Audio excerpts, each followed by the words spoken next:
Hello friends, welcome to சமையல் வாசம். இன்றைக்கி நம்ம சேனலில் மாங்காயும் குடைமிளகாயும் வச்சு ஒரு சூப்பரான சட்னி எப்படி செய்கிறதுன்னு தான் பார்க்க போகிறோம். இது இட்லி, தோசை, சப்பாத்தி எல்லாத்துக்குமே ரொம்ப சூப்பராக இருக்கும். அதுக்கு இப்போ ஒரு குடைமிளகாய், ஒரு மாங்காயை நான் நல்லா வாஷ் பண்ணி எடுத்து வச்சுருக்கேன். இதனோட மெஷர்மெண்ட்ஸ் எல்லாம் நம்ம குக் பண்ணுறப்ப பார்த்துடலாம். 2 பெரிய வெங்காயம் மீடியம் சைஸில், 4 பல் பூண்டு, சின்ன துண்டு இஞ்சி, ஒரு 10 பல் சின்ன வெங்காயம், 2 பச்சை மிளகாய், கூடவே 4 வரமிளகாய் எடுத்திருக்கேன். இது எல்லாத்தையும் இப்போ கட் பண்ணி எடுத்தாச்சு. மாங்காய் பார்த்திங்கன்னா நான் இந்த அளவு மட்டும் எடுத்திருக்கேன். நான் மெஷரிங் கப்பில் குக் பண்ணுறப்ப காட்டியிருக்கேன் உங்களுக்கு. மாங்காயோட புளிப்புக்கு தகுந்த மாதிரி நம்ம அளவு எடுத்துக்கலாம். குடைமிளகாய் இந்த அளவு ஃபுல்லாக எடுத்திருக்கேன். ஸோ நான் இந்த மாதிரி எடுத்திருக்கேன். உங்களுக்கு புளிப்பு அதிகமாக பிடிக்குன்னா மாங்காய் அதிகமாக சேர்த்துக்கலாம். மாங்காயோட புளிப்புக்கு தகுந்த மாதிரி எடுத்துக்கோங்க. இப்போ ஒரு கடாயில் 2 டேபிள் ஸ்பூன் கடலைப்பருப்பு, 2 டேபிள் ஸ்பூன் உளுந்து சேர்த்துருக்கேன். சேர்த்துட்டு இதை லோ ஃப்ளேமில் வச்சுட்டு கொஞ்சமாக ஆயில் சேர்த்துட்டு அதை நல்லா செவந்து வர வரைக்கும் வறுத்து எடுத்துக்கலாம். ராஸ்மெல் போயிட்டு நல்லா இது பாருங்கள், கலர் சேஞ்ச் ஆகிருக்குல்ல, இந்த மாதிரி கருக விட்டுறக்கூடாது. பட் கலர் சேஞ்ச் ஆகி வர வரைக்கும் வறுத்துட்டு கூடவே 4 வரமிளகாய் சேர்த்து வறுத்துக்கிறேன். மிளகாய் உங்களோட காரத்துக்கு தகுந்த மாதிரி நீங்கள் சேர்த்துக்கலாம். இப்போ அது ஒரு பிளேட்டுக்கு ட்ரான்ஸ்ஃபர் பண்ணிடலாம். அது அப்படியே ஆறட்டும். அதே கடாயில் திரும்பவும் 2 டேபிள் ஸ்பூன் ஆயில் சேர்த்துக்கிறேன். ஆயில் நல்லா ஹீட் ஆகி வந்ததுக்கப்புறமே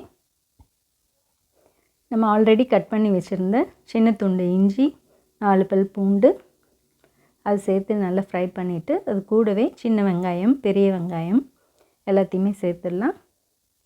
கூடவே 2 பச்சை மிளகாய், கருவேப்பிலை கட் பண்ணி வச்சுருந்தோம்ல, அதையும் சேர்த்து நல்லா வதக்கிடலாம். வெங்காயம் கண்ணாடி போல் வதங்கி வந்ததுக்கப்புறமே இது வந்து 120 ml 2/3 கப்பு. அந்த கப்பில் நான் 1 கப் மாங்காய் எடுத்திருக்கேன்.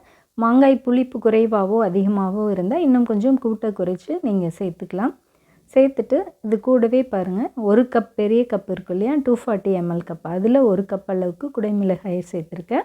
அந்த வச்சுருந்த குடைமிளகாய் சைஸ் கரெக்டாக இதில் 240 ml 1 கப் இருந்துச்சு. அதையும் சேர்த்துட்டு கூடவே 1 டேபிள் ஸ்பூன் கல்லுப்பு சேர்த்துருக்கேன்.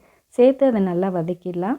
3 to 4 மினிட்ஸ் வதக்கினதுக்கப்புறமே இந்த மாதிரி நல்லா கலர் சேஞ்ச் ஆகி வரும். இப்போ ஸ்டவ் ஆஃப் பண்ணிவிட்டு கூடவே கடுகு எப்படி ஆல்ரெடி வறுத்து அரைச்சி வச்சுருக்கேன், அதை 1/2 டீஸ்பூன் சேர்த்துக்கிறேன். கூடவே 1 டீஸ்பூன் நாட்டு சர்க்கரை சேர்க்குறேன். நீங்கள் சின்ன துண்டு வெல்லம் இருந்தால் சேர்த்துக்கலாம். அதுவும் இல்லைன்னா கொஞ்சமாக ஒரு 1/2 டீஸ்பூன் அளவுக்கு ஒயிட் சுகர் சேர்த்து மிக்ஸ் பண்ணிவிட்டு இது அப்படியே ஆற விட்டுடுங்க.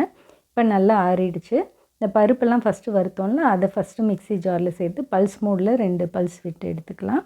அப்போ நல்லா ஓரளவுக்கு க்ரஷ் ஆகிருக்கும். அதுக்கப்புறமே வதக்கி வச்சுருந்த வெங்காயம், மிளகாய், மாங்காய் இது எல்லாத்தையும் சேர்த்து அந்த கடாயிலே கொஞ்சமாக தண்ணி விட்டு அதை நல்லா நைஸாக அரைச்சி எடுத்துக்கலாம். பாருங்கள், இப்போ நல்லா அரைச்சி எடுத்தாச்சு. இன்கேஸ் உப்பு பத்தலைன்னா நீங்கள் அரைக்கிறப்பவே கொஞ்சம் உப்பு சேர்த்து அரைச்சிக்கலாம், இல்லை அரைச்சதுக்கப்புறம் கூட சேர்த்துக்கலாம். இப்போ தாளிப்பு கொடுத்துடலாம். 1 டேபிள் ஸ்பூன் நல்லெண்ணெயில் கொஞ்சமாக கடுகு, உளுந்து, வரமிளகாய், கருவேப்பிலை தாளித்து கொட்டிட்டோம் அப்படின்னா சூப்பரான குடைமிளகாய் மாங்காய் சட்னி தயாராகிடும். இட்லி, தோசை எல்லாத்துக்குமே நல்லாயிருக்கும். ட்ரை பண்ணி பார்த்துட்டு உங்களோட கமெண்ட்ஸை ஷேர் பண்ணுங்கள். தேங்க்யூ.